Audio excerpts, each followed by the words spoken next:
नमोस्तु नमोस्तु नमोस्तु। नमो अरिहंताणं नमो सिद्धाणं नमो आयर्याणं नमो वज्रायाणं नमो लोये सव्यसागुणम्। ओकारं बिन्दुसंयुक्तं नित्यं ध्यायन्ति योगिनः कामदं मोक्षदं चैव ओंकाराय नमो नमः। अविरल शब्द घनोग प्रक्षालित सकलभूतलमलकलङ्का मुनिभिरुपासित तीर्था सरस्वती हरतु नो दुरितान्। अज्ञानतिमिरान्धानां ज्ञानाञ्जनशलाकया चक्षुरुन्मिलितं येन तस्मै श्रीगुरुवे नमः। श्रीपरं गुरुवे नमः। परम्पराचार्य गुरुवे नमः। सकलकलुषविध्वंसकं श्रेयसां परिवर्धकं धर्मसम्बन्धकं भव्यजीवमनः प्रतिबोधकारकं पुण्यप्रकाशकं पापप्रणाशकमिदं शास्त्रं श्रीसंयमप्रकाशनामधेयम्। अस्य मूलग्रन्थकर्तारे श्री सर्वज्ञदेवास्तदुत्तरग्रन्थकर्तारे श्री गणधरदेवा प्रतिगणधरदेवा तेषां वचनानुसार आचार्य श्री कुन्दकुन्दामनाय आचार्य सूर्यसागरेण विरचितं श्रोतारः सावधानतया शृण्वन्तु सावधानतया शृण्वन्तु। मंगलम भगवान वीरो मंगलम गौतमो गणी मंगलम कुंदकुंदाद्यो जैन धर्मोस्तु मंगलम सर्वमंगल मांगल्यम सर्वकल्याणकारिकम प्रधानम सर्वधर्माणां जैनम जयतु शासनम जैनम जयतु शासनम जैनम जयतु शासनम।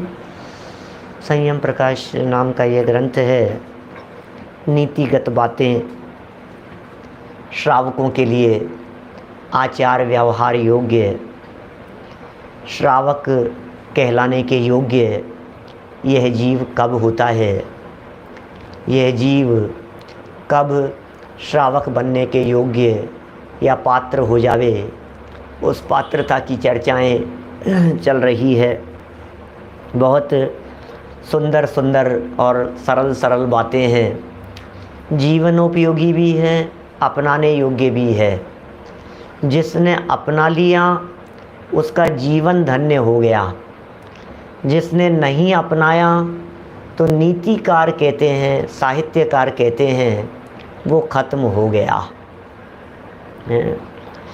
बातें कल बड़ी विचित्र तरह की चल रही थी कि इनके पास में धन नहीं रहता है, धन की सार्थकता किसमें है, दरिद्र लोगों की सेवा करने में, और जिनके पास में धन नहीं है वो बेचारा महादुखी है।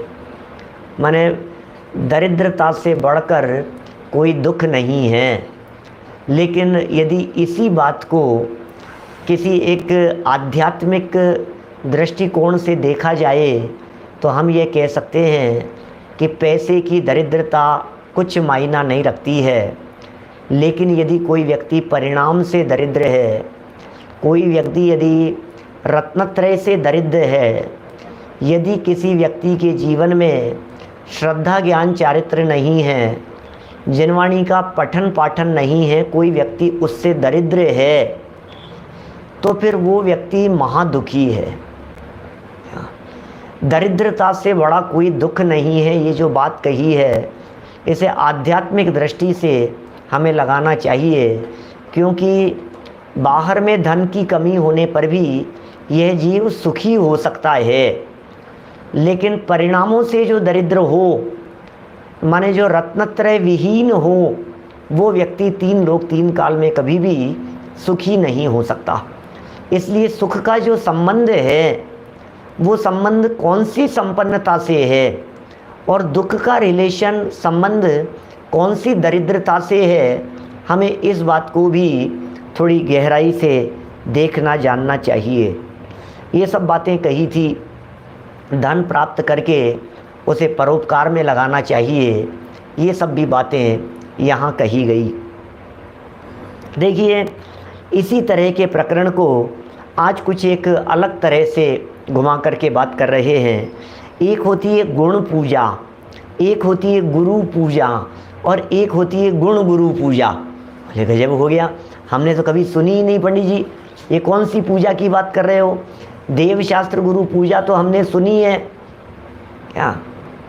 भगवान की पूजा, तीर्थंकरों की पूजा, हमने कई तरह की पूजाएं पढ़ी है। हमने ऐसे भी पूजा के भेद पढ़े हैं। कौन से? एक होती है नित्य पूजा, क्या? एक होती है अष्टानिका पूजा, क्या? एक होती है कल्पद्रुम पूजा, पढ़ी है इस तरह की पूजा, इंद्रध्वज पूजा। तो ये सब हमने कई तरह की पूजाएं पढ़ी हैं। लेकिन यहाँ जो ये पूजा कह रहे हैं, ये कुछ अलग तरह की पूजा की बात कर रहे हैं। देखिए, यजन गुण गुरून, गुण गुरून यजन, जो गुण वाले हों उनकी पूजा करो, जो गुरु हों उनकी पूजा करो, और जो गुण और गुरु दोनों हों उनकी पूजा करो। ठीक है ना? एक पर्व पूजा होती है। ऐसे कई 5 तरह के पूजा के प्रकार हमारे यहाँ जनागम में बतलाए हैं। देखिए 126 नंबर पेज पर, अपने तथा दूसरों के उपकार करने वाले, सदाचार, दोनों का उपकार कर रहे हैं, अपने और पर के उपकार करने वाले, सदाचार, सज्जनता, परोपकार, चतुरता, नम्रता और सद्गुणों को गुण कहते हैं।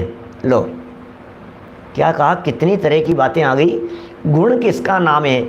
यहाँ गुण का अर्थ ज्ञान दर्शन चारित्र नहीं है। यहाँ गुण का अर्थ त्रैकालिक गुणों की चर्चा नहीं है।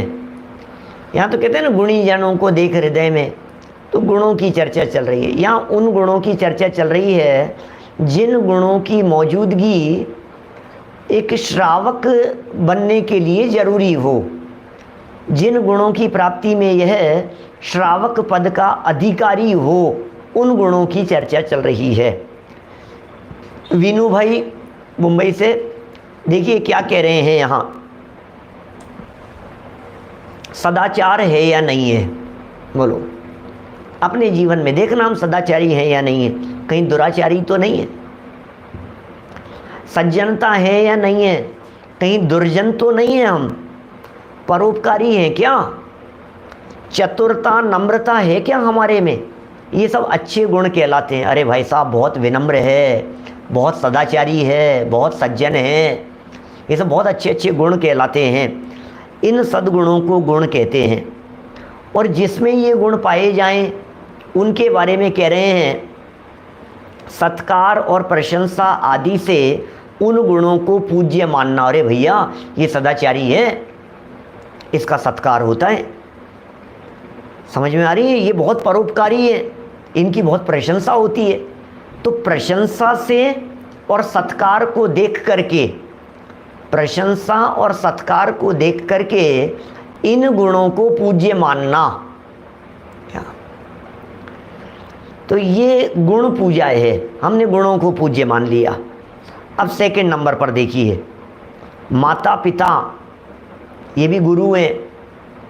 प्रथम गुरु कहते हैं माता पिता को। सबसे पहले घर प्रथम पाठशाला है। घर में सबसे पहले शिक्षा दी जाती है। आपको बोलना किसने सिखाया? आपको चलना किसने सिखाया? उंगली पकड़ करके चलना किसने सिखाया? आपको खाना किसने सिखाया? हर चीज़ जो कुछ भी हमने सीखी है, सब माता पिता से सीखी है। ये कह रहे हैं, एक तो हो गए माता पिता, है ना, माने बहुत उपकार है उनका। उस उपकार की चर्चा करने वाले हैं अभी यहाँ, बहुत गजब की बात कहने वाले हैं। आज के समय में जो घर घर में संस्कार विहीन संस्कृति देखी जा रही है, उसके उन लोगों को ये शास्त्रों के वचन हैं, वादीप सिंह आचार्य देव के वचन है, नीति वाक्यामृत के वचन है। मतलब इन बातों को ऐसे हल्के स्तर पर हमारे को नहीं सोचना चाहिए। अरे यार, ये क्या बातें बता रहे हो, अरे यार ये क्या बातें सिखा रहे हो, ये भी कोई बातें हैं क्या? क्या भाई साहब, ये वीतरागी संतों द्वारा लिखी गई बातें हैं।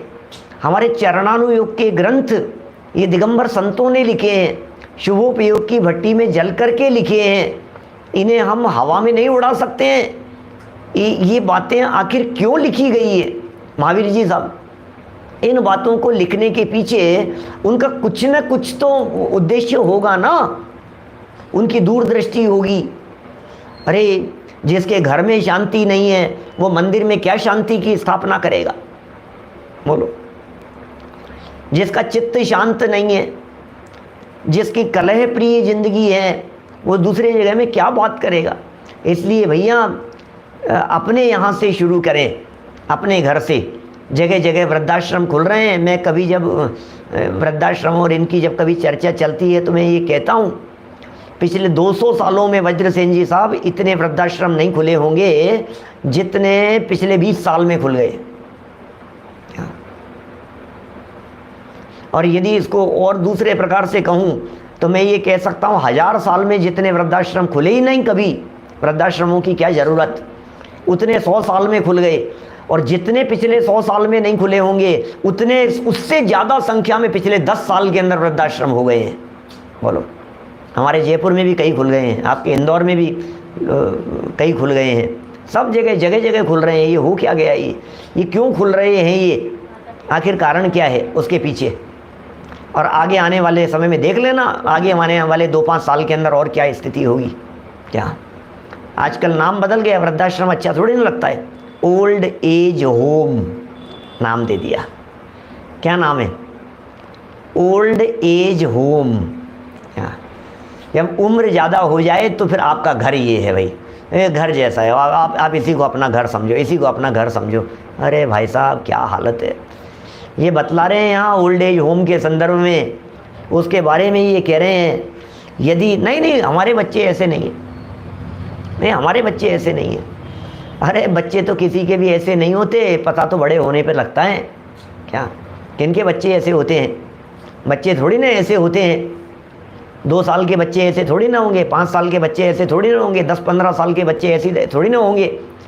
ये तो 35 के होने पे पता लगेगा, 25-35 होने के बाद पता लगेगा, 45 होने के बाद पता लगेगा। आपको क्या लगता है 2-5 साल के बच्चे? नहीं हमारे बच्चे तो ऐसे नहीं, हमारे बच्चे तो बहुत प्यारे हैं, बहुत प्यारे हैं। बहुत प्यारे ही होते हैं बच्चे, तो प्यारे ही होते हैं। क्या हम तो उन बच्चों की बात कर रहे हैं जो 30, 35, 40 के हो गए हैं। फिर बताओ ज़रा क्या स्थिति है। फिर जब वो बच्चे नहीं रहते हैं तब उनकी सोच कैसी होती है, वो बात यहाँ कह रहे हैं। भैया वे गुरु हैं, एक हो गए माता पिता, ये गुरु हैं। एक है विद्या गुरु।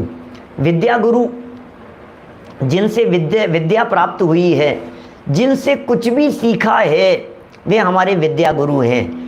जिनसे हमने ज्ञान प्राप्त किया है वे हमारे विद्या गुरु हैं। क्या ऐसे विद्या गुरु बहुत हैं। हमारे जो कांजी स्वामी हैं गुरुदेव श्री, उनको जो गुरु कहा जाता है, वे गुरु भी हमारे विद्या गुरु हैं। एक तीसरे प्रकार के गुरु कहे हैं, आचार्यों को गुरु कहना, मुनिराजों को गुरु कहना। या आचार्य का मतलब मुनिराज। क्या तो जो मुनिराज हैं वे मुनिराज तो वीतरागी गुरु हैं, वे तो हमारे देव शास्त्र गुरु वाले गुरु हैं।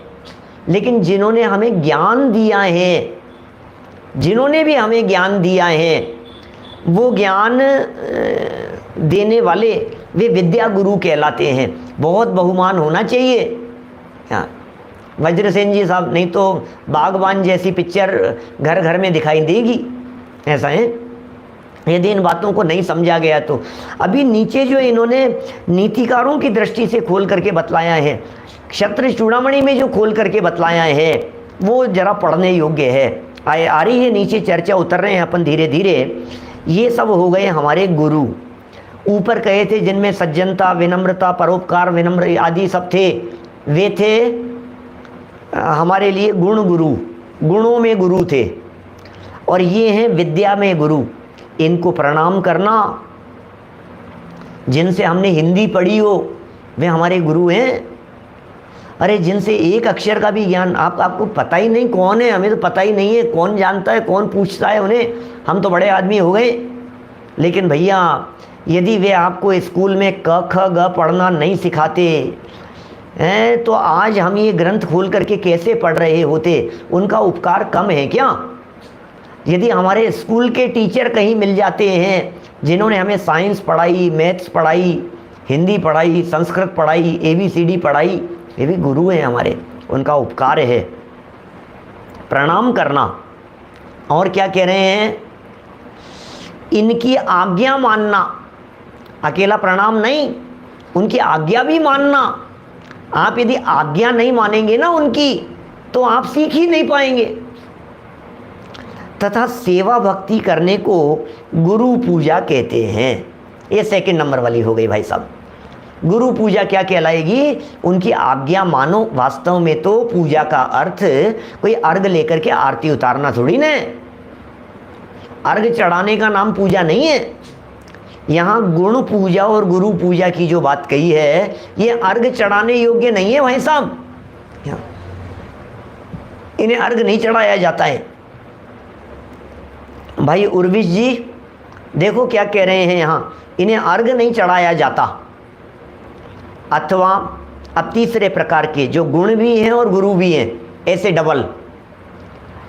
अथवा जो सम्यक दर्शन, ज्ञान और चारित्र तथा तप आदि आत्मिक गुणों में बड़े हों, पूज्य हों, उनको गुण गुरु कहते हैं।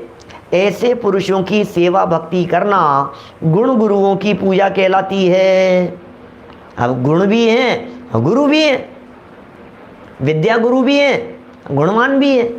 गुणवान भी थे और शिक्षक भी थे, तो डबल हो गए ना। रत्नत्रय से संपन्न भी थे और पढ़ाते सिखाते भी थे, तो डबल हो गए। ये गुण गुरु कहलाएंगे। तो इनके प्रति भी बहुत बहुमान होना चाहिए। ऐसे पुरुषों की सेवा भक्ति करना गुण गुरुओं की पूजा कहलाती है। तो ये तीन प्रकार से यहाँ पूजन करने की बात कही, और पूजन के संदर्भ में ऊपर कह दिया था, इनको प्रणाम करना, आज्ञा मानना और सेवा भक्ति करना। प्रणाम कीजिए, विनय कीजिए, उनकी आज्ञा मानिए और सेवा भक्ति कीजिए। ये सब यहाँ कह रहे हैं। देखिए, उक्त गुरुओं तथा गुण गुरुओं की भक्ति पूजा करने वाला ही गृहस्थ धर्म का अधिकारी है। अरे जो गुरु का उपकार नहीं करता, जिसके हृदय में गुरुओं की महिमा नहीं है, उनकी भक्ति आदि नहीं करता है, तो ये कह रहे हैं गृहस्थ धर्म का अधिकारी नहीं है। भाई साहब, आपको कोई अधिकार नहीं है। आप जाइए, पहले विनम्रता सीख करके आइए। सुनो, एक कहानी आती है उत्तम त्याग धर्म के प्रकरण में। क्या दादा ने धर्म के 10 लक्षण नामक पुस्तक में लिखी है। बनारस के एक कंजूस सेठ की कहानी लिखी है। क्या वो सेठ थे, कहानी सुना रहा हूँ, देखना। बहुत लंबे समय हो गया, कभी सुना ही नहीं, बहुत लोगों ने सुनी भी नहीं होगी। सुनो, एक सेठ थे, बहुत कंजूस थे, और उनके एक मित्र थे जो विद्वान थे, ज्ञानी थे। तो वे कंजूस जो सेठ थे, उनको हमेशा पंडित जी कहा करते थे, अरे कंजूस, कुछ नहीं होगा तेरे से, क्या इकट्ठा करता रहता है, इकट्ठा करता रहता है, बहुत कंजूस है, तेरे से कुछ नहीं होगा, कुछ नहीं कर सकता तू। हमेशा ऐसे उसे कंजूस कंजूस कंजूस कह करके उसको चिढ़ाते थे। दोस्त थे आपस में। तो एक दिन सेठ जी ने अपने मित्र पंडित जी से ये कहा कि भैया, भाई पंडित जी, एक पंच कल्याणक कराना है। पंच कल्याणक कराना है? मैंने कहा तुम क्या कराओगे पंच कल्याणक? तुम जैसे कंजूसों का काम नहीं है पंच कल्याणक कराना। क्या तुम जैसे कंजूस नहीं करा रहे? क्या बात कर रहे हो? मैं कराऊंगा नहीं कराऊंगा। बोले तुम तो बहुत कंजूस हो, तुम नहीं करा सकते हो, कंजूस लोगों का काम नहीं है पंच कल्याणक कराना। तो बोले नहीं कराऊंगा मैं। तो बोले मैं देखना चाहता हूँ। क्या? तो बोले क्या देखना चाहते हो? तो बोले एक काम करो, तो अब 5,000 रुपये लगेंगे पंच कल्याण। बहुत पुराने ज़माने की बात है, और 1,000 रुपये की 5 थैलियाँ। बोले वो इतने पैसे पहले चाहिए। क्या? तो बड़े बड़े मजदूरों को बुला करके 1,000 रुपये की एक ऐसे भारी भरकम थैलियाँ, सिक्के वजनदार, उनको इकट्ठे किए गए, ले आए। बोले अब इनको लेकर के मेरे साथ में बेतवा नदी में चलो। क्या? और वहाँ चल कर, बोले वहाँ क्यों ले जा रहे हो ये सब, ये क्या चाहते क्या हो? बोले इनको पानी में डालना है। क्या? इनको नदी में बहाना है, नदी में डालना है। चलो, चले गए पंडित जी के साथ में सेठ जी भी चले गए। और वहाँ जाने के बाद, नदी में जाने के बाद पंडित जी ने कहा कि सेठ जी, अब मजदूरों से कहो कि ये जो धन की भरी हुए जो थैले हैं इनको उठा करके इस नदी की बहती धार में डाल देवे। तो ऐसा पंडित जी ने कहा तो सेठ जी ने कहा, आदेश दे दिया, भाई पंडित जी कह रहे हैं इनको उठा करके पानी में डाल दो। जब मजदूरों ने अपने हाथ में उठा लिए और पानी में डालने के लिए तैयार हुए तो पंडित जी ने रोक दिया, रुको रुको रुको, डालना नहीं है, रख दो, मैं तो सिर्फ देखना चाह रहा था। जब बिना मीन में किए हुए सेठ जी इस बात के लिए तैयार हो गए, क्या पानी में डालने के लिए तैयार हो गए, इतने कंजूस व्यक्ति। फिर पंडित जी ने कहा कि अब मैं तो तुम्हारा दिल देखना चाहता था और सब देख लिया, और अब कराओ धूमधाम से पंच कल्याण। मेरा कहने का मतलब ये था कि सेठ जी ये जो 5 बोरे मंगवाए हैं और इतना धन है, इतने धन को यदि आपने पानी में गया मान लिया तब आप पंच कल्याणक करा सकते हो। फिर खूब धूमधाम से पंच कल्याणक कराया और सब कुछ हुआ, सब बड़े शान से। फिर पता है बाद में क्या बोले सेठ जी, क्या बोले पंडित जी से कि पंडित जी एक बात वापस कहो ना कंजूस मेरे को। क्या, एक बार दोस्त तो थे ही आपस में, बोले एक बार वापस कहो ना कंजूस कंजूस, आप मेरे को जिंदगी भर कहा करते थे, सुनाया करते थे। तो पंडित जी ने कहा कंजूस कंजूस महाकंजूस। बोले ऐसे काम नहीं चलेगा, लाखों रुपया पानी की तरह बहाया है मैंने, खूब खर्च किया है, पंच कल्याणक कराया है, फिर भी तुम कह रहे हो महाकंजूस की। हाँ सेठ जी हाँ, जब इस भव में आपको भोगने की व्यवस्था नहीं दिखी तो अगले भव में ले जाने के लिए व्यवस्था कर ली, पंच कल्याणक करा दिया, तो आप कंजूस नहीं महाकंजूस हो, ले जाने की व्यवस्था कर ली। मुझे तो इस पूरे प्रसंग के माध्यम से सिर्फ इतनी सी बात कहने का प्रयोजन है कि उनके मित्र थे, गुरु थे, ज्ञानी थे, विद्वान थे, और उनके कहने पर नोटों से भरी हुई बोरी को वे पानी में फेंकने के लिए तैयार हो गए।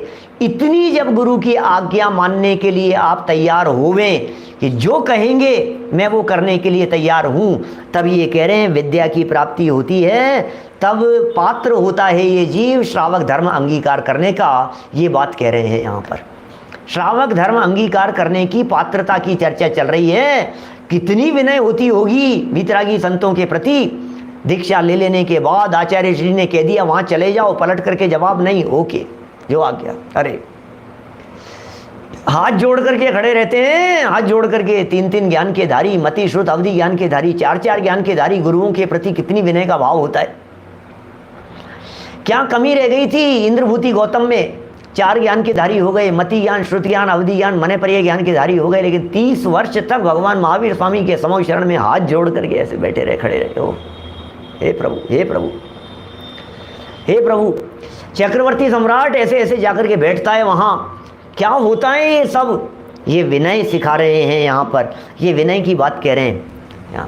विनय के बिना विद्या नहीं आती, विनय के बिना आपके हृदय में विद्या प्रवेश नहीं करेगी। विनय ही एकमात्र वो द्वार है जिस द्वार के माध्यम से विद्या हृदय में प्रवेश करती है, विनय के बिना नहीं करती है। लक्ष्मण और रामचंद्र जी का रावण का वो प्रसंग तो आपको ध्यान ही है। मैं कोई कहानियाँ सुनाना मेरा उद्देश्य नहीं है, मुझे पसंद भी कम है, कहानियाँ वानियाँ कहाँ सुनाता हूँ मैं, तो कोई कभी कभी कोई मूड होता है तो कोई बात कह देता हूँ। चलिए, नीति वाक्यामृत में इसके संदर्भ में बड़ी गजब की बात कही है। 3 प्रकार की बात कही है यहाँ विनय के संदर्भ में। कैसी विनय करने से क्या फल प्राप्त होता है। अभी विनय करने योग्य 3 तरह के लोग कह दिए ना, अभी इनमें से किसकी विनय करोगे तो क्या मिलेगा। अब देखना, बड़े बड़े चमत्कारिक बातें हैं, आप क्या चाहते हैं और आपको क्या हासिल हो सकता है वो यहाँ बतला रहे हैं नीति वाक्यामृत के माध्यम से। व्रत विद्या वयोधिकेतेषु नीचैराचरणम विनय है, पुण्यावाप्ति है शास्त्र रहस्य, परिज्ञानम सत्पुरुषाधिगम्यत्वम च विनय फलम। क्या कह रहे हैं?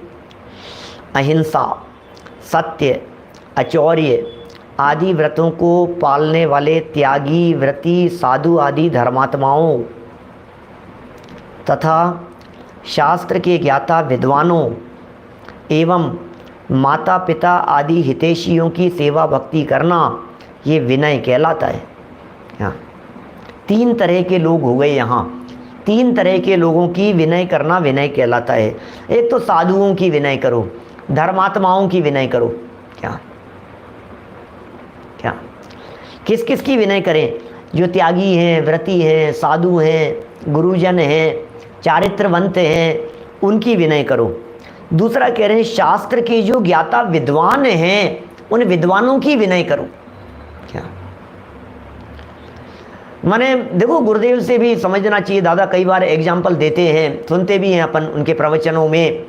जब वे किसी विद्वान का नाम लेते हैं तो जी लगा करके बोलते हैं, और किसी संपन्न व्यक्ति का नाम लेते हैं तो कहते हैं ये सेठ, ये सेठ। देखो पंडित जी, ये पंडित नहीं। क्या आप देखिए क्या जिग्नेश भाई, ये ज्ञानियों के प्रति विनय का भाव है ना। बहुत कुछ सीखने की बातें हैं। मैंने गुरुदेव के जीवन चरित्र से ही सीखे अपन समत प्रकाश जी भाई साहब ने तो कितने 30-40 प्रवचनों में 40-42 प्रवचन हैं शायद, गुरुदेव की गौरव गाथा को गाया है उन्होंने। यहाँ क्या कह रहे हैं, ये जो आचरणवान हैं, त्यागी व्रती हैं, साधु धर्मात्मा हैं, इनको डालिए 1 नंबर पर, पहले नंबर पर।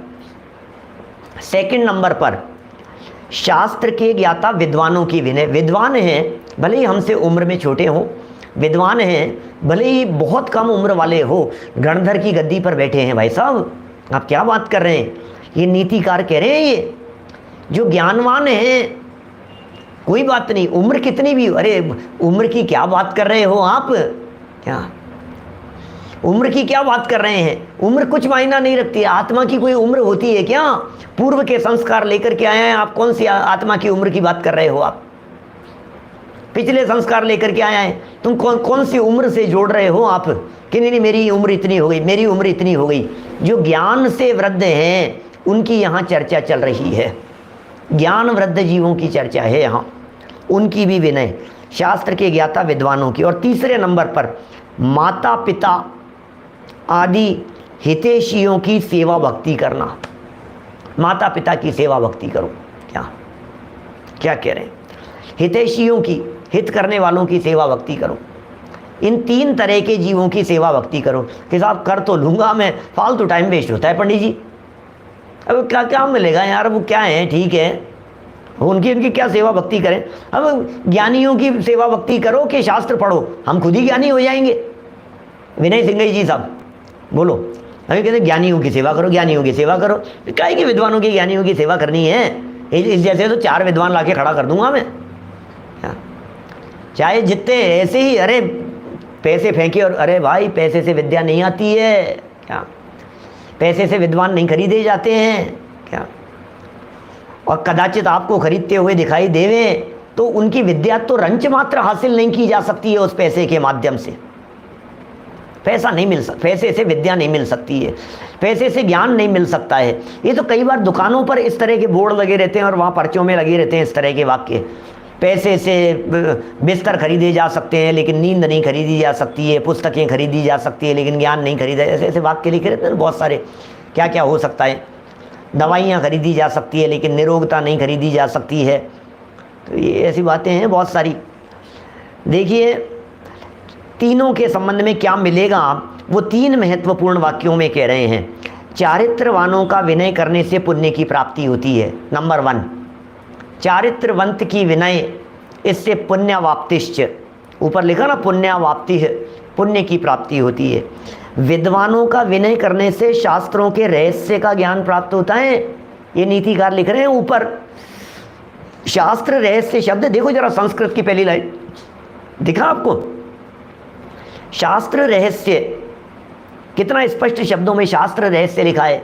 शास्त्रों के रहस्य खुलते हैं विद्वानों की विनय करने से, विद्वानों का बहुमान करने से, ज्ञानियों की विनय भक्ति बहुमान करने से अपने आप ही शास्त्रों के रहस्य खुलते चले जाते हैं। क्या और माता पिता आदि हितैषियों का विनय करने से सज्जनता आती है, कुलीनता आती है, इसका परिचय होता है। ये सब विनय करने का फल है, कहा भी है। लो अब वादीप सिंह आचार्य देव को सुनो जरा, वादीप सिंहाचार्य देव क्षत्र चूड़ामणि ग्रंथ द्वितीय लंब का 33 और 34 नंबर का श्लोक यहाँ प्रस्तुत कर रहे हैं। वीडियो प्रवचन है इनके ऊपर हमारे, है ना। देखो बड़े सुंदर श्लोक हैं, आपको मज़ा आएगा, सुन करके ही मज़ा आएगा। आप लोगों को ऐसा महसूस होने लगेगा कि ये काश हमारे बच्चे सुने। मैं सही कह रहा हूँ, हम नहीं, काश हमारे बच्चे इन बातों को सुन लेते, काश घर की बहुएं सुन लेती इन प्रवचनों को, कैसी कैसी बातें बतला रहे हैं। अरे भाई, किसी को नहीं सुनाना है, किसी को नहीं सुधारना है। सहज में कोई सुने तो अच्छी बात है, यहाँ तो अपने आप को सुधारना है, यहाँ तो बातें अपने लिए है, सारी बातें। ठीक है, आप उन्हें सुनाइए, आप उन्हें बतलाइए, आप उन्हें फॉरवर्ड कीजिए, आप उन्हें प्रेरित कीजिए सुनने के लिए। लेकिन यदि आप पर्टिकुलर कोई एक प्रवचन भेजेंगे ना तो समझ जाएंगे, अच्छा इसलिए मुझे सुनाया है। समझ में आ रही है बात? वो कोई कम होशियार थोड़ी ने। देखो जरा क्या कह रहे हैं, गुरुद्रोहाम गुण को वा कृतघ्ना नाम न नश्यति विद्यापि विद्युदाभास्यान् मूलस्य कुतः स्थितिः। गुरुद्रोहो नहीं क्वापि विश्वास्या विश्वघातिनः अभिभ्यतां गुरुद्रोहादन्य द्रोहात् कुतो भयम्। क्या कह रहे हैं? ओहो, माता पिता और गुरुजनों से बैर विरोध करने वालों का कौन सा गुण नष्ट नहीं होता? ओहो, क्या बतलाएं भाई साहब, क्या कहें, बोलो। ज्ञानचंद जी बाबू जी साहब क्या कह रहे हैं, ये कैसी बातें कह रहे हैं? माता पिता से विरोध करने वाले, बैर विरोध करने वाले, गुरुजनों से बैर विरोध करने वाले, गुरुद्रोही बहुत बड़ा पाप है। गुरुद्रोही क्या, अभी एक प्रसंग में बोल दिए थे दादा, गुरुद्रोही क्या बहुत बड़ा खतरनाक शब्द है ये। गुरुद्रोह का पाप लगेगा, ये इससे बढ़कर कोई बात नहीं हो सकती है। कितनी खतरनाक बात है। क्षत्र चूड़ामणि का 54 और 55 नंबर का प्रवचन है, प्रवचन नंबर 54 और 55 सचिन लोहाड़िया जी कह रहे हैं हमारे विद्वान। देखो, माता पिता और गुरुजनों से बैर विरोध करने वालों का कौन सा गुण नष्ट नहीं होता? खत्म हो गया वो, क्या फिनिश फिनिश। जिसने गुरु का विद्रोह किया, जिसने माता पिता का विद्रोह किया, विद्रोह जिस व्यक्ति के हृदय में ऐसा दिखाई दे रहा है, खत्म हो गया वो व्यक्ति। क्या देखो, अर्थात सभी गुण नष्ट हो जाते हैं। ओहो, सभी गुण नष्ट हो जाते हैं भाई साहब, क्या बात करें। देखना जरा अपने हृदय में झांक करके देखना, कहीं हमारे हृदय में ऐसी बात तो नहीं हो रही है। बच्चों में तो लगेगी, अरे यार ये बच्चे कैसे हैं, ये बच्चे कैसे हैं, ये बच्चे हमें पूछते ही नहीं है, ये बच्चे हमें सुनते ही नहीं, ये बच्चे हमारी सुनते ही नहीं, ये बच्चे हमारी मानते ही नहीं है। समझ लेना बर्बादी है भाई साहब, क्या कहें, क्या कहें। और सुनो, देख करके सहज हो जाना, देख देख करके, क्योंकि कोई किसी को बदल नहीं सकता है, ये क्रमबद्ध है, ये होनहार देखी जाती है, भविष्य दिखता है, सब कुछ दिखता है, लेकिन करें क्या? कोई कुछ नहीं कर सकता है भाई साहब। हमारे पास में सहजता के अलावा दूसरा कोई मंत्र नहीं है। हम क्या करें? हमें तो सहज रहना है। बच्चों की बच्चे जाने, हम सब बर्बाद हो रहे हैं, हम क्या करें? कुएं में कूद रहा है, हम क्या करें? तो बतलाओ। समझा दिया, बता दिया, सिखा दिया, बेटा ऐसा मत कर, बेटा ऐसा मत कर, मत कर, मत कर। अब वो नहीं मान रहा है तो क्या करोगे? नहीं मानेगा तो नहीं मानेगा। उसकी तो होनहार ही का विचार करने पर समता आती है। क्या कहें भाई साहब, सर्व गुण नष्ट हो जाते हैं, सारे गुण नष्ट हो जाते हैं। जो इनका विरोध करता है उसके सारे गुण नष्ट हो जाएंगे।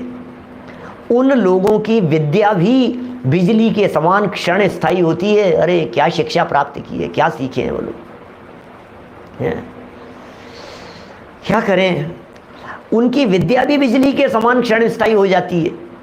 इतने पढ़ लिख गए, बड़े हो गए, समझदार हो गए, बहुत ज्ञान प्राप्त कर लिया, बहुत बड़े हो गए, खत्म हो गए आप, कुछ नहीं है आपके पास में, क्षण स्थायी है आपकी विद्या।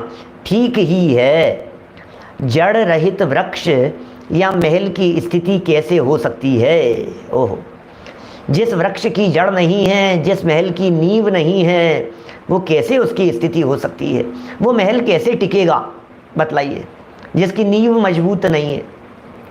वो वृक्ष कैसे हरा भरा दिखाई देगा जिसकी जड़ें कमज़ोर हो गई है, जिसकी जड़ें काट दी गई है, जिसकी जड़ नहीं है? वो कैसे होगा? क्या करें जितेंद्र जी साहब, क्या करें? बच्चों को समझाना तो पड़ता है, समझाते भी हैं, क्या लेकिन क्या करें, बहुत प्रैक्टिकल हो गए हैं संजीव जी, पढ़ पढ़ करके बच्चे इतने प्रैक्टिकल हो गए हैं, हमारी सुनते ही नहीं है। सबके घरों के हाल हैं, कौवे तो सब जगह काले ही होते हैं। कैसा समाज है, कैसी स्थिति है, कौन किसको क्या दोष देवे भाई साहब। हमारे पास तो ये तत्व ज्ञान है, इसलिए सहज रहने की कला हमारे को मिल गई है। सहज रहो आप, तो कुछ नहीं, हर परिस्थिति में देखो, समझाने का विकल्प आए समझाओ, जरूर समझाना है, हमारे बच्चे हैं, हमारी जिम्मेदारी है, समझाने की हमारी जिम्मेदारी है, हम ही तो बतलाएंगे। लेकिन करें क्या, नहीं माने तो क्या करोगे आप, क्या कुछ नहीं कर सकते। देखो, वृक्ष या महल की स्थिति कैसी होती है जड़ के बिना, तात्पर्य यह है कि गुरु विद्या का कारण है, उससे द्रोह करने पर विद्या रूप कार्य की निष्पत्ति नहीं हो सकती। गुरु से द्रोह कर लिया, अब विद्या की प्राप्ति नहीं। अरे इस जैसे दूसरे गुरु मिलेंगे, कई मेरे को ये क्या समझता है, कही है दूसरे के पास जाकर के ज्ञान प्राप्त कर लूँगा, कि नहीं कर पाएगा, नहीं कर पाएगा भाई। गुरु द्रोह यदि किया है तो नहीं कर पाएगा। इसलिए बराबर विनय करना, बहुमान करना इन वीतरागी संतों की, मुनिराजों की, ज्ञानियों की, जिनसे हम सीख रहे हैं, हमें जो उपदेश दे रहे हैं, आचार्य सूर्य सागर जी समझ लीजिए, वादीप सिंह आचार्य देव समझ लीजिए, इनकी व्याख्या करने वाले समझ लीजिए, नीतिकार समझ लीजिए, जो भी हमसे जिनसे हम सीख रहे हैं, सबके प्रति, क्योंकि विद्या रूपी कार्य की निष्पत्ति नहीं हो सकती। और सुनो, माता पिता और गुरुजनों से बैर विरोध करने वाले कृतघ्न संपूर्ण संसार के नाश करने वाले हैं। ओ हो, क्या क्या बात कहें, कैसी कैसी बातें कह रहे हैं। गुरुजनों से और माता पिता से जिसने बैर विरोध किया, वे कृतघ्नी है, वे कृतघ्नी है, किए हुए उपकार को भूल गए हैं। कही थी ना मैंने अभी इस तरह की बातें, क्या क्या नहीं सिखाया है हमारे को उन गुरुओं ने बचपन में, भूल गए वो चीज़। क्या आज 4 बार यदि पिताजी कोई बात पूछ लेवें, 2 बार पूछ लेवें, 3 बार पूछ लेवें तो माथा गर्म हो जाता है, भूल गए। जब तुम्हें बार बार में 100 बार याद कराते थे और याद बार बार में पूछता था, ये क्या है, फैन, ये क्या है, फैन, ये क्या है, फैन, ये क्या है, फैन, बेटा फैन बताना, और फिर फैन की जगह और कुछ बताता था, फिर समझ में नहीं आता था, फिर बार बार में याद कराते थे रोजाना महीनों तक। क्या ये फैन है, ये लाइट है, ये पेन है, ये कॉपी है, नाम क्या है, हजार बार नाम याद कराया है। क्या आज नाक चढ़ा करके जवाब देता है, क्या करे। 2 बार पूछ लेवे तो तीसरी बार बुरा लगने लग जाता है, ये क्या, एक बार तो बतलाया था, समझ में नहीं आती है, अभी तो समझाया था, अभी तो बताया था। अरे भाई सुनो तो सही, क्या कह रहे हैं ये बातें, कैसी बातें कह रहे हैं। ये कुछ ना कुछ तो भाई साहब ये रहस्य है इन सब बातों के पीछे, क्योंकि ये श्रावक धर्म की पात्रता की चर्चा कर रहे हैं यहाँ। क्या क्या घोटन कराया था है? देखो, माता पिता और गुरुजनों से वैर करने वाला कृतघ्न संपूर्ण संसार के नाश करने वाला है। क्या अर्थात उसकी उनकी संसार में प्रतीति नहीं रहती, अतः उसका कहीं पर भी विश्वास नहीं करना चाहिए, क्योंकि जो गुरुओं तक से द्रोह करने में नहीं चूकते, वे लोग अन्यों के साथ विद्रोह करने में कैसे भयभीत हो, भयभीत होंगे, ये बात असंभव है। माने वो भयभीत के क्या भय होगा उनको, वो किसी के भी साथ में कुछ भी कर सकते हैं। गुरु और माता पिता के प्रति विरोध करने वाला किसी का भी विरोध कर सकता है। और भी कहा है, सुनो, नीति वाक्यामृत का ये वचन सुन लो जरा, है अपने पास अभी समय, पढ़ता हूँ जरा, बातें जुड़ी हुई है और यही बातें सिखा रहे हैं यहाँ। क्वचिदपि कर्मणि पितुराज्ञाम न लंघेत किम नु खलु रामः क्रमेण विक्रमेण वाहीनो यह पितुराज्ञया वनमाविवेश। पुत्र का कर्तव्य है कि वे माता पिता की कठोर से कठोर आज्ञा का पालन करे। Point to be noted.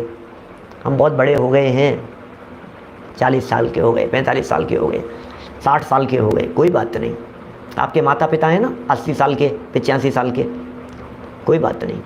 ये क्या कह रहे हैं, कठोर से कठोर आज्ञा का पालन करें।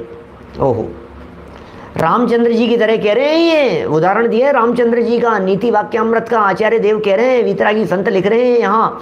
हमारी जवाबदारी बन रही है। क्या जवाबदारी बन रही है, क्या कह रहे हैं ये, पुत्र का कर्तव्य है कि वह माता पिता की कठोर से कठोर आज्ञा का पालन करे, उसे उल्लंघन न करे।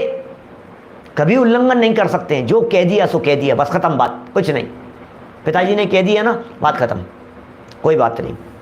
उस आज्ञा के पालन करने में उसे कितना ही स्वार्थ त्याग करना पड़े। ओहो, शब्दावली तो देखिए जरा क्या कह रहे हैं। भरी सभा से उठा करके भेज दिया था जितेंद्र जी साहब, सच्ची घटना है। तो गुरुदेव ने सोनगढ़ से भरी सभा में एक व्यक्ति को चिट्ठी आई थी, पिताजी बीमार थे क्या, वो सुन रहा था, अनदेखा कर दिया कि हाँ होंगे बीमार, कोई बात नहीं, मैं तो यहाँ आनंद ले रहा हूँ, आनंद ले रहा हूँ, मैं तो सभा में आनंद ले रहा हूँ। भरी सभा में उसका निषेध करके उसे भेज दिया, ये तेरी ड्यूटी है, पहले जाकर के उनको संभाल। हो गया, ये धर्म कर रहा है, ये इसका नाम धर्म है, हो जाएगा ये सब, कुछ नहीं है। ये भाव भूमि के बिना अंदर प्रवेश नहीं करता है ये तत्व ज्ञान। सच्ची घटना है ये तो, सोनगढ़ की चिट्ठी आई थी, पिताजी बीमार हैं, बोलो। अरे वो तो अपने आयु से मरेंगे, अब मरना होगा तो मरेंगे, उनके असता कर्म का उदय है। तूने ये क्या धर्म पढ़ लिया है, ये धर्म पढ़ा है तूने, इसका नाम धर्म है। एक गुरुदेव का उदाहरण दिया, एक युगल जी बाबू जी का देता हूं। क्या सुबह पूजन करने के लिए चले गई बहू, पानी गर्म करके नहीं गई सास के लिए, क्या हो गई पूजा, इसका नाम पूजा है। अरे पहले सास की पूजा करो। ये युगल जी बाबू जी के शब्द हैं इस तरह के, उनके प्रवचनों के, व्यक्तित्व विकास शिविरों के। अरे भाई जिसका सदाचार नहीं है, अरे भाई जिसे इतनी विवेक नहीं है कि ये ठंडे पानी से कैसे नहाएंगी, और फिर नहाई वो सास ठंडे पानी से, और फिर घर आकर के देखा तो फिर क्या हुआ, फिर तो शमशान ले जाने की तैयारी खत्म हो गया। पूजन करने जा रहे हैं, पूजन करें, प्रवचन सुनने जा रहे हैं, प्रवचन सुनने के लिए सुन लिया प्रवचन, हो गया तुम्हारा प्रवचन। ये प्रवचन बाहर से नहीं सुने जाते हैं, हृदय में उतरते हैं। क्या माने कितनी तरह की बातें हैं, हम सिर्फ एक पक्ष को देखते हैं।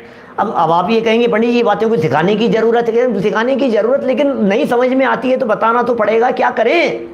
हाँ भरत भाई साहब क्या कहें, बोलो। ये बातें क्यों कही, युगल जी बाबू जी ने क्यों कही ये बातें, गुरुदेव ने क्यों उसे उठा करके भेज दिया, मुझे तो इस बात का जवाब दो।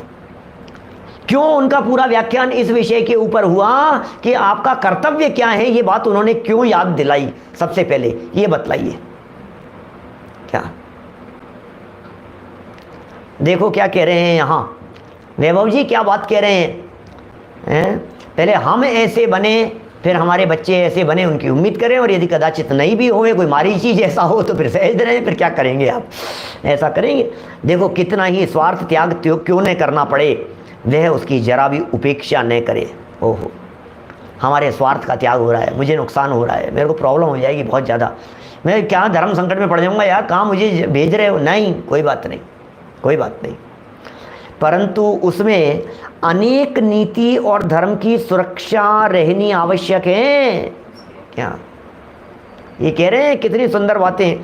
क्या राजकुमार रामचंद्र, बोलो राजकुमार रामचंद्र, सुनना क्या कह रहे हैं, राजनीतिक शक्ति, सेना, कोश व पराक्रम से कम थे क्या, कमजोर थे क्या रामचंद्र जी, पराक्रम में कुछ कमी थी क्या, आमने सामने नहीं हो सकते थे, हो जाए दो हाथ कोई बात नहीं, दो हाथ आमने सामने, आ जाओ उतर जाओ अखाड़े में आ जाओ, नहीं भाई क्या बात कर रहे हो। कोई कम नहीं थे जो कि अपने पिता राजा दशरथ की आज्ञा से वनवास स्वीकार किया। क्यों चले, एक वाक्य कहना, पलट करके जवाब नहीं दिया, इफ एंड बट नहीं, कुछ भी। पिताजी आखिर क्या हो गया, आखिर क्यों भेज रहे हो, अच्छा मुझे बता तो दो, आप कह रहे हो चले जाऊंगा कोई बात नहीं, लेकिन बता तो दो। अरे नहीं, नो ऑब्जेक्शन, क्या कह रहे हैं यहाँ पर, ये क्या बात सिखा रहे हैं, कोई ऑब्जेक्शन नहीं, ऑब्जेक्शन नहीं होता है हमारे यहाँ, बस एक आदेश और चले गए वनवास, 1 दिन के लिए, 10 दिन के लिए, 14 वर्ष के वनवास की बात कह रहे हैं, क्या कह रहे हैं ये, वनवास चले गए। रामचंद्र ने शक्तिशाली होते हुए भी अपने पिता राजा दशरथ की कठोरतम आज्ञा माने वनवास जाने का पालन किया। उसमें उन्हें अनेक कष्ट सहने पड़े, उन कष्टों की उन्होंने जरा भी परवाह नहीं की, राज्य संपत्ति को छोड़कर वनवास को प्राप्त हुए। अरे यार ये बातें आप जो कर रहे हो ना, ये बातें चौथे काल की बातें हैं, ये बातें रामचंद्र जी के जीवन की बातें हैं। कहाँ रामराज की कल्पना कर रहे हो आप? ठीक है चलो हम राम बनने को तैयार हैं, लेकिन पिताजी को तो दशरथ बनाओ पहले। अरे क्या बात कर रहे हो आप, कुछ नहीं है। देखो भले ही वे लवकुश लड़ने के लिए आ गए हों, उन्हें भी पता नहीं था। जब उन्हें पता लगा तो उन्होंने भी घुटने टेक दिए, है ना। उन्हें पता लगा लवकुश को कि ये हमारे पिता हैं, तो फिर बाद में तो उन्होंने भी घुटने टेक दिए ना कि नहीं नहीं हम इनके ऊपर तीर नहीं चला सकते। देखो हमारे जन्म लेने के समय, समझना कितनी कितनी कितनी बातें कह रहे हैं। ये तो पूरा प्रवचन सब माता पिता बच्चों के लिए पारिवारिक दृष्टि से हो गया, लेकिन ये आगे अंतिम वाक्य लिखा है इन्होंने, गृहस्थ धर्म का अधिकारी है। अब क्या करें, अब चलना तो यहीं से पड़ेगा। आप गृहस्थ धर्म की तो बातें कर रहे हो, आप व्रतों की बातें कर रहे हो, आप संयम की बातें कर रहे हो, आप पंचम गुण स्थान की बातें कर रहे हो, आप सम्यक दर्शन की बातें कर रहे हो। बातें तो ऊंची ऊंची दिखाई दे रही है, लेकिन ऊंची दुकान फीके पकवान जैसी हालत है। दुकान तो बहुत ऊंची दिखाई दे रही है, बातें तो बहुत बढ़ चढ़ करके कर रहे हैं, बहुत ऊंची ऊंची बातें हो गई है, लेकिन अंदर में क्या बात है। हमारे जन्म लेने के समय हमारे माता पिता जो दुख और क्लेश सहन करते हैं, ऐसे ही थोड़ी ना बच्चे बड़े हो जाते हैं। क्या बच्चे ऐसे ही बड़े थोड़ी ना हो जाते हैं। एक एक दिन देखो आप जरा, घरों में छोटे छोटे बच्चे होंगे, सबके घरों में किसी के बच्चे होंगे, किसी के पोते पोतियाँ होंगे, कोई बात नहीं। देखो जरा उनको बड़े होते हुए देखो। आज 6 महीने का है, अब देखना वो कब तक बिस्तरों में पड़ा रहेगा। 6 महीने का है ना, वो कब घुटनों के बल चलेगा, कब कितने दिन तक चलता रहेगा। एक एक दिन एक एक दिन एक एक दिन एक एक दिन करके निकलता है। क्या बात कह रहे हैं। जन्म लेने के समय हमारे माता पिता जो दुख और क्लेश सहन करते हैं, यदि उसका कोई बदला चुकाना चाहे तो वह उनकी 100 वर्ष सेवा करने पर भी नहीं चुका सकता। ओहो, शास्त्रों के कथन है, क्या करें। 100 वर्ष तक सेवा करते रहे उनकी, उसके बावजूद भी चुका नहीं सकते इन बातों को, उनके एहसान को चुका नहीं सकते, नहीं चुका सकते। इसलिए सम्यक दर्शन, सुनना साहब क्या कह रहे हैं ये, इसलिए सम्यक दर्शन ज्ञान चारित्रादि गुणों से युक्त तथा हितैषी माता पिता आदि की आज्ञा मानकर उनकी भक्ति सेवा करने वाला ही गृहस्थ धर्म का अधिकारी होता है। ओह क्या कह रहे हैं। गृहस्थ धर्म का अधिकारी कौन होता है? जो सम्यक दर्शन, सम्यक ज्ञान, चारित्रादि गुणों से युक्त की सेवा कर रहा है, उनकी आज्ञा मान रहा है, रत्नत्रय संपन्न जीवों की आज्ञा मान रहा है। अरे भाई जो माता पिता की आज्ञा नहीं मान रहा है, वो जन्म देने वाले माता पिता की आज्ञा नहीं मान रहा, वो जनवाणी माँ की आज्ञा कैसे मानेगा?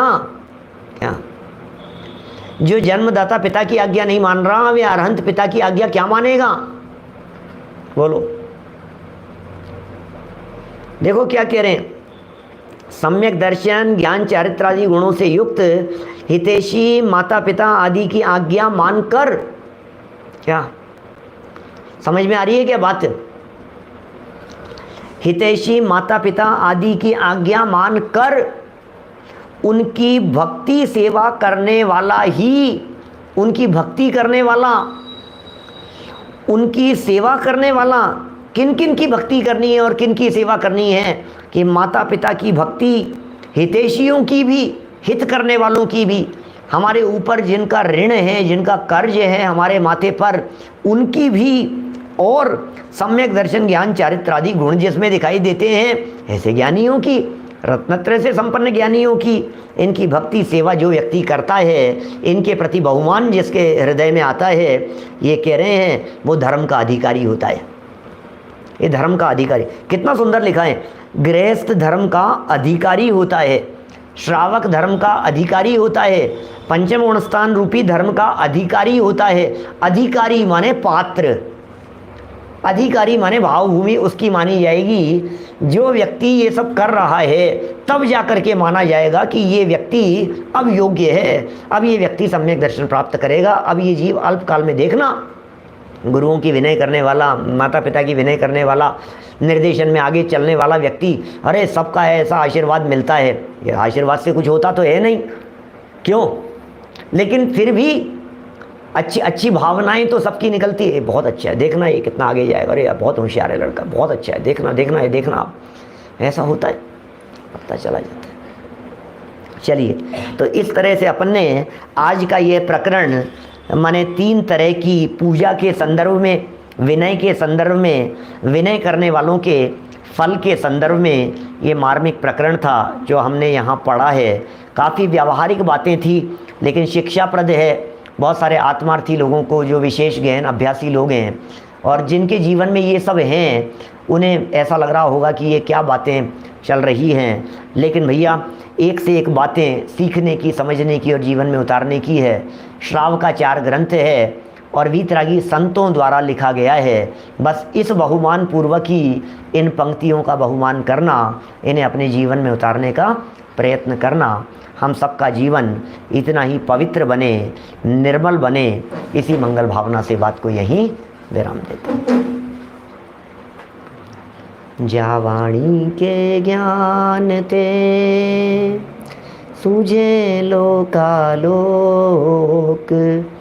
सोवाणी मस्तक नमू सदा देत हूँ ढोक, सदा देत हूँ ढोक।